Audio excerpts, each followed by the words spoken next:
자, 영입인재 시리즈입니다. 민주당에 오늘 18호, 19호 두 분을 모셨는데 15, 16, 17이 충청 3인방, 충청민재라고 하는 지역으로 묶인 최초의 영입인재 그룹이었는데 이 18호, 19호도 약간 유사합니다. 험지 커플. 험지 커플. 네. 자, 18호 유동철 동의대 교수님 나오셨습니다. 네, 반갑습니다. 19호 김상우 안동대 교수님 나오셨습니다. 안녕하십니까? 네, 안녕하세요. 부산과 안동에서 지금 그죠? 네. 네. 야. 불안합니다. 웃지 마십시오. 당선될 확률이 그다지 높지 않은 두 분. 자, 기적은 이루어집니다. 기적은 이루어집니다. 자, 특히 부산도 부산이지만 안동에서는 민주당 후보가 당선된 적이 없죠. 예, 없습니다. 제로죠. 네. 시의원은 요즘 시의원은 가까이 있습니까? 부산은 그래도 지금 현역이 3명이 있지 않습니까? 네네네. 그렇죠? 거기서는 1명, 2명, 3명, 4명 이렇게 나오는데 그 5명까지 당선된 적이 있죠. 5명까지. 예. 안동은 제로고. 네. 예. 우선 두 분이 그러면 부산과 안동에서 출마를 지금 목표로 하시는 거죠? 네. 예. 4년 후에도 또 도전하실 것 같은데. 그러면 이 얘기부터 드리겠습니다. 두 분 모두 교수님이신데 그리고 두 분 모두 험지라고 하는 곳에 지역인데 왜 국민의힘이라고 하는 당선 가능성이 매우 높은 정당이 있는데 기왕 정치를 할 거면 국회의원이 될 가능성이 높은 곳으로 시작을 하시지 왜 안 될 정당에 들어오셨어요? 개인적으로 안 된다기보다 안 될 가능성이 매우 높은. 네. 예. 저는 살면서 필요에 응답하는 게 참 중요하다고 생각합니다. 필요에 살아왔습니다. 응답하는 것. 네. 근데 그 필요가 개인적 필요도 있을 것이고 뭐 지금까지는 뭐 친구나 이웃과의 관계성 속에서 제가 그런 부분을 공유하고 나누려고 노력해 왔다면 이번에는 뭐 조금 크게 아마 사회적 또는 지역적인 필요가 있다라고 생각이 들었고요. 그 필요에 제가 응답하는 것이 이번에 맞다고 해서 많은 고민 끝에 그런 판단을 지역에서 나를 원한다. 네, 네. 필요가 있다. 그럼 국민의힘으로 갈 수도 있잖아요. 그쪽엔 지금 줄을 서 있습니다. 예. 다른 뭐 많은 사람들이. 예, 뭐 7, 8명이 지금 출마하려고 난리를 치고 있죠. 예, 그래서 거기 줄을 많이 섰기 때문에 여기 줄이 짧아서 일로 오신 거예요? 뭐 예, 뭐 그런 측면보다는 또 제가 추구하는 삶의 가치, 지향하는 이런 부분들이 이 더불어민주당의 정책과 이념 이런 부분과 상당히 맞기 때문에 장애인 복지 학회 회장. 예. 이 경력으로 지금 동의대 동의대 그렇죠. 네, 동의대에서 사회복지학과 교수로 계신 거죠. 네. 그러면서 장애인 복지 학회 회장도 하신 네네. 것이고 여기서 왜 민주당으로 뭐 비슷한 아까 보니까 김상호 교수님이 이제 당선될 확률이 저보다 더 떨어지기 때문에 먼저 여쭤보신 것 같아요. 저는 교수님보다 조금 높은 네. 안동에서는 없으니까 아예. 부산은 좀 있죠. 네. 아니 뭐 저는 뭐 사실 그 국힘당은 뭐 눈길을 줄 수도 없습니다. 사실 제가 학생운동이나 여기 좀 발을 좀 걸쳤던 게 5.18 민주항쟁 광주 학살에 대한 이 분노 때문에 이제 학생운동을 좀 시작하게 됐고 국힘당은 5.18 광주 민주항쟁 광주 시민들을 학살했던 정당의 후신입니다. 거기 어떻게 제가 줄을 서겠습니까? 아예 처음부터. 네. 예. 근데 정치를 하시려고 결심하신 이유는 뭡니까? 요즘은 제가 보기에는 이제 가장 그 총체적인 이제 위기 시대다 우리나라가. 어떤 의미에서 그렇습니까? 일단 대통령이 이 대미 대일 외교에 몰입하면서 구력 외교를 하고 있고 그것 때문에 중국, 러시아에 있는 기업들이 다 망한다고 막 힘들어 죽으려고 그러고. 진출한 기업. 네, 우크라이나도 마찬가지고요. 그리고 그 이 전쟁 위험이 계속 높아지면서 주식 가격 우리만 안 오르잖아요. 미국, 일본은 막 주식 가격 오르고 있는데 우리는 안 오르고 있고. 그 무엇보다도 제가 보기에는 이게 윤석열 정권이 헌법을 저는 무시하고 기만하고 있다고 생각을 합니다. 어쨌든 뭐 우리 대법원에서 그 강제징용 노동자들 네. 그 이제 배상하라고 했던 거 전범 기업들한테 우리나라 포스코에서 돈 걷어서 줬잖아요. 그리고 뭐 이 법률 입법권이 또 우리 입법부에 있는데 9번이나 이게 거부권을 행사를 하고 어쨌든 상권 분리 정신도 안 지키고 그 다음에 우리 경제도 망가지고 있고. 네, 계속 망가지고 완전 시스템 자체가 망가지고 있는 것 같아요. 저기 이명박 정권 때는 좀 짜증이 났었고 예. 그다음에 박근혜 정권 때는 좀 화가 났었는데 그래도 시스템을 이렇게 총체적으로 망가뜨리지는 않았거든요. 근데 윤석열 정권은 시스템을 통체적으로 좀 망가뜨리고 있고 뭐 그래서 야 이렇게 국가 위기 때는 이 공부만 해서는 안 된다. 칼을 들어야 된다. 국가 위기라고 생각하셨고 네. 그래서 직접 해봐야 되겠다. 안 되겠다 이거 도저히. 그래 보니까 장애인 차별금지법 제정하는데 큰 기여를 하셨네. 네. 한 8년 정도 노력해서 법 체계 연구를 통해 이 법이 만들어지는데 큰 기여를 하셨구나. 네. 그리고 나서 장애인 운동을 계속 하셨고 예. 또 장애인 운동을 계속 하시다가 정치로 갑자기 점프하는 듯한 느낌이라서 제가 여쭤본 건데 아니에요?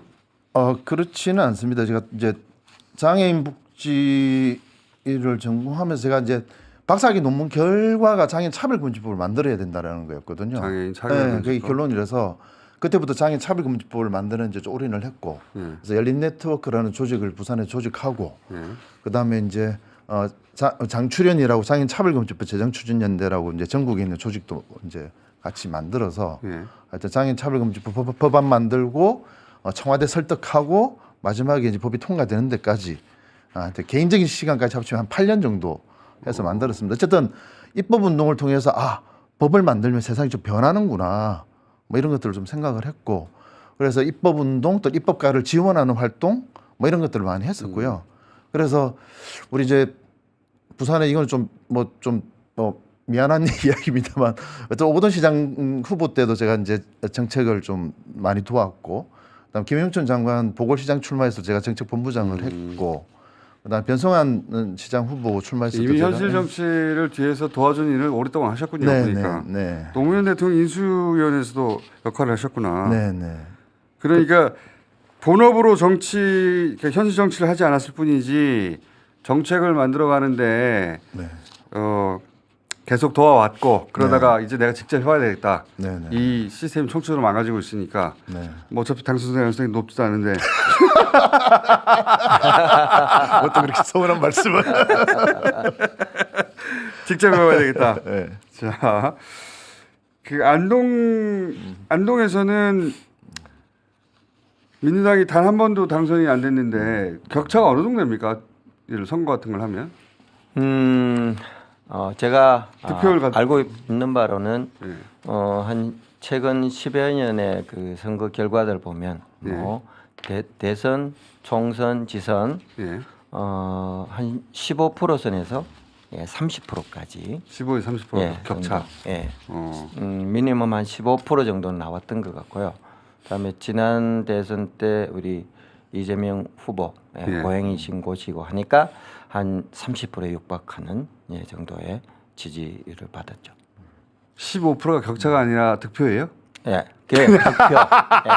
저는 득표입니다. 득표. 저는 그 국민의힘 후보와 격차가 15%라고 하신 줄 알았는데 그게 아니라 총 득표가 15%였어요. 그 정도.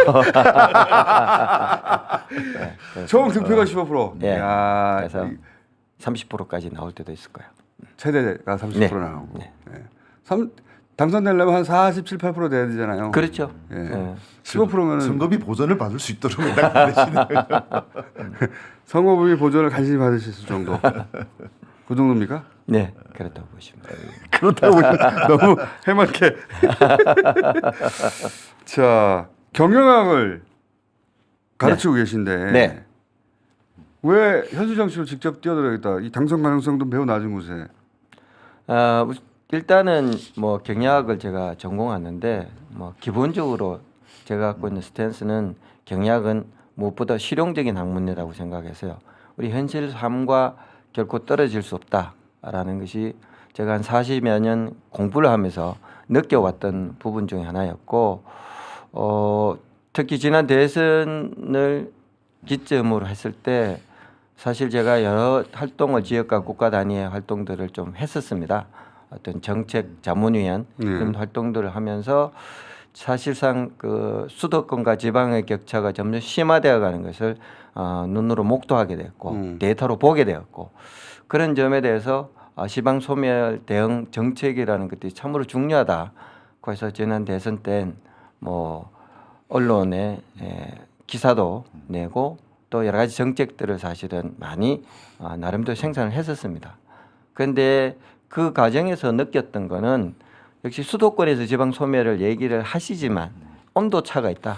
저는 지방 대학 지금 굉장히 위기를 겪고 있는 지방 대학에 몸소 살고 있고 재직하고 있고 또 그곳에서 느껴왔던 이런 부분들을 정책적으로 실제로 펼칠 수 있는 그것이 제가 현실 정치에 뭐 뛰어들어서 한번 해보고 싶은 지방 소멸의 실상을 알리고 정책을 제대로 해서 살려야 되겠다. 또 나아가서 국가 균형 발전 차원으로 가는 것이 보수 정당이 이 지역은 사실상 완전히 장악하고 통치해오다시피 했는데 오히려 소멸되어 가고 있다. 네. 예, 그러니 그걸 막을 사람이 나다. 내가 경제 전문가이기도 하고 나한테 기회를 달라. 15%는 넘기겠다는. 좀 너무 숫자에 꼽히지 마시고요.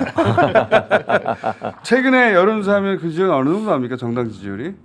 맹적이 이제 추세라는 변화들이라는 것은 뭐 말씀드렸듯이 이제 현재 뭐 딱히 이제 후보나 여러 가지 이런 여론 형성의 어떤 변화들이 없다 보니까 그게 일반 정당 지지율은 어느 네. 정도 나옵니까? 평상시에. 그러니까 그 정도.